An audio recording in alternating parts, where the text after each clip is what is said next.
All right, hello everyone. I wanted to make this video concerning some problems I've noticed that there tends to be some perhaps misconceptions about, or as students are working the problem, I am noticing some of these common errors. So I just thought to have this video as an additional resource would be helpful. So the first two type of problems we're going to be looking at are problems where we are being asked to rewrite the equation into slope-intercept form, and should be a good idea to identify what slope-intercept form is, which is y equals m times x plus b, where m is our slope of the function and b is the y-intercept.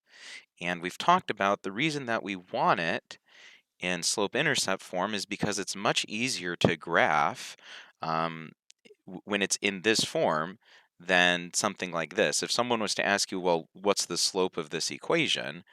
You wouldn't be able to just say -2, right? Because the y is not isolated. So we want to get everything into this form, right? So let's look at number one. We have -3 times y minus 2 times x equals -30. Now, again, the objective is to get the y variable by itself, completely isolated on one side of the equation. Now, of course, obviously, we want to draw our earthquake line. So we'll go ahead and draw that straight down. Now, in terms of determining what to do first, there's actually, there's many ways you could go about solving this problem.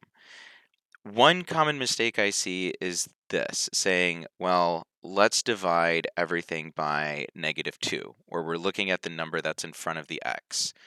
The problem with that is if I did divide everything by -2, then that would leave me here with -3/2y, which that's not helping us get the y by itself. In fact, it's making it a little more challenging because now instead of having -3y, an integer is my coefficient, -3, all of a sudden I would have -3/2 y, a fraction. Okay, so that doesn't help us. You could divide everything by -3. You could divide all terms, and I'll kind of show the caterpillar method we talked about earlier in the year. Box off all of the terms. You could divide, when I say everything, you could divide every term by -3. So for example, we'd have -3y minus 2x equals -30. Divide every term by -3, which would leave us with y plus 2/3 x equals 10. And you could do it that way. And then from there, you would subtract -2/3 x to get y equals -2/3 x plus 10. So that's one way to do it. I have noticed, though, that when you opt to divide every term first, sometimes because, especially like when you start working with more fractions, things can get a little messy. The easiest method that I've analyzed is simply to solve this equation for y as if the x wasn't there. So like, for example, I'll try and cover it up. So if you just had -3y minus 2 equals -30, well, if we're trying to completely isolate this term, the term with the y in it, then I would add 2 to both sides. The only difference is here we have an x, so I'm adding 2x to both sides. The common mistake I see is thinking that, well, I just need to move this term to the other side of the equation. So the mistake would be something like this, where we say, well, -3y equals -30 minus 2x. This is wrong because you can't just shift the -2x to the other side. You have to do it algebraically, where we add 2x to both sides. Okay. Now that we've added 2x to both sides, these cancel out. The -2x and the +2x, they cancel. So I'm left with -3y. Got to remember to bring that term down. Now here, this is the next big mistake. When you have -30 plus 2x, these are not like terms. 2x has an x in it, and -30 is just an integer. It has just a constant value. It has no variable. It doesn't have the x in it. So I can't combine these. So I have to leave it as 2x minus 30. All right. Now from here, the y term, or the term with y in it, -3y, well, that's isolated, but I want to get y by itself. Remember, I'm trying to get the y variable by itself. So to do that, I'm going to divide everything by -3. That's because -3y, that's saying -3 times y. Even though there's no like x or dot multiplication sign, when you have, in this case, the coefficient and it's right up against a variable, that means multiplication. So that means I'm going to divide every term by -3, which will leave me with the -3 and -3 cancel. Y equals -2/3 x, and then -30 divided by -3 is +10. And as you can see, I got the same answer doing it this way, where I first divided everything by -3. I've just found that doing this technique for most problems tends to yield the most accurate results. Sometimes when you're doing it this way, and you're just dividing everything to start, it can lead to some complications. Okay, the next type of problem I wanted to look at was number 2. So we have 12 minus 1/4 y equals -5x. So of course, drawing our earthquake line.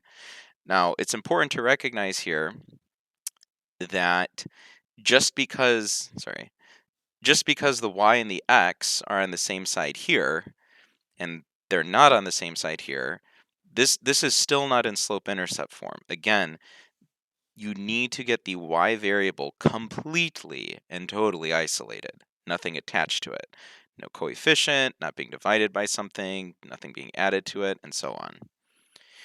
Okay, so again, we can use the caterpillar method. We have the term 12, we have the term -1/4 y, and then we have the term -5x. All right. And again, envision that if I was solving this problem for y, and let's pretend I just got rid of the x, I would need to get rid of this 12, right? And you have to think about, is this a positive or -12? I look to the sign that's in front of it. Well, there's no sign, but realistically you could write this as 0 plus 12. Okay, so positive 12. So to get rid of positive 12, I subtract 12 from both sides. Positive 12 and -12 cancels, and I'm left with -1/4 y. Again, you cannot combine these terms. -5x and -12 are not like terms. So I'm instead going to write this as -5x minus 12. Let me give you an example of what an incorrect solution would be here. Some people would see -5 minus 12, and they would think, okay, I'm combining them, and then you'd put -17x. Okay, and again, that's wrong because there's no x with the -12, right? So again, here you cannot combine the like terms. Now, for my last step, my coefficient here in front of the y is -1/4. And you could write something like this. Actually, oops, we'll do it off to the side. You could do something like this, where again, you're dividing every term by -1/4, and you could do that in a calculator, but then we're starting to work with complex fractions and things can get a little yucky. So what tends to be easier is, instead of dividing by the fraction, multiply by its reciprocal. So I'm going to multiply -1/4. Well, the reciprocals, you just flip the top and the bottom, so that'd be -4/1. And then I actually want to multiply this entire side by -4/1, or just by -4. On the left, this cancels, so I'm left with y equals, well, -4 times -5, that's positive 20. So I'm going to say plus 20x, right? And then here, -12 times -4, well, 4 times 10 is 40, 4 times 2 is 8, negative times a negative is a positive, so plus 48. Okay. Again, you could get the same answer this way, and if you want to put it in a calculator, but it tends to be easier for students to think about multiplying by the reciprocal instead.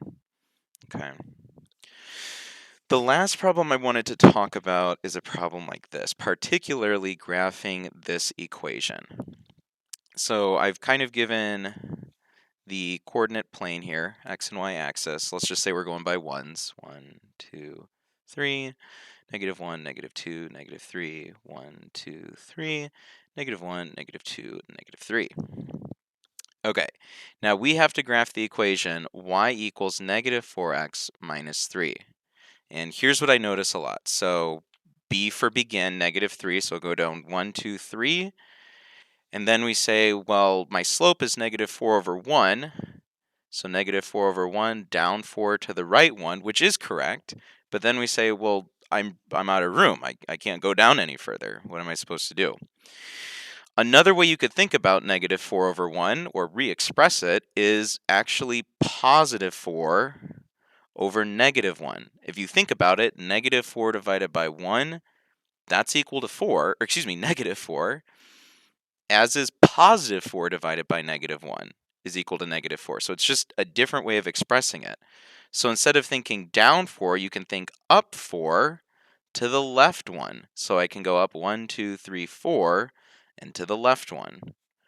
1, 2, 3, 4 to the left 1. Now, in this case, I would still run out of room, but you can go ahead and take your ID. I'll try my best to connect these cleanly as I can. It's not going to be perfect, but pretty close. Okay. All right. So again, that's an example of, instead of thinking of it as -4/1, you could, in essence, sort of just put the sign in the denominator, +4 over -1. All right, now my next equation, I have 4x equals 4y minus 8. That's not in slope-intercept form, so I'm going to go ahead and put that in slope-intercept form. So here I've got, again, envision that you take away the x, envision we're just solving it like a regular equation with only one variable. I have 4y minus 8, so I'm going to need to add 8 to both sides. So I'm left with 4y equals 4x plus 8. Again, I can't combine like terms there. Now I divide every term by 4, which leaves me with y equals x plus 2, or you could rewrite that as y equals 1x plus 2, put that ninja 1. B for begin, I start at 2, up 1 over 1, up 1 over 1, but again, you can think about +1 over +1, meaning up 1 to the right 1. You can also think about it as -1 over -1, down 1 to the left 1. If you put -1 over -1 in a calculator, you still get +1. Right? So up here, you can go down 1 to the left 1, down 1 to the left 1. I'll kind of freehand my line. And from this, we can see that our point of intersection is going to be at -1, 1. Okay, so this is an example I've seen, particularly this first function of this first linear equation. When you're graphing it, okay, if you say to yourself, oh, I'm out of room, I can't go down any further. Well, think about going in the opposite direction, if you will. Oftentimes we think about, okay, we start at the y-intercept and then we go to the right, which in general is what we do. Okay, but in instances like this, where our y-intercept is -3 and the slope is -4, okay, instead of going down, you can also construct the line by going up 1, 2, 3, 4 to the left 1. Anyway, I hope this video was helpful, and thanks for watching. Bye.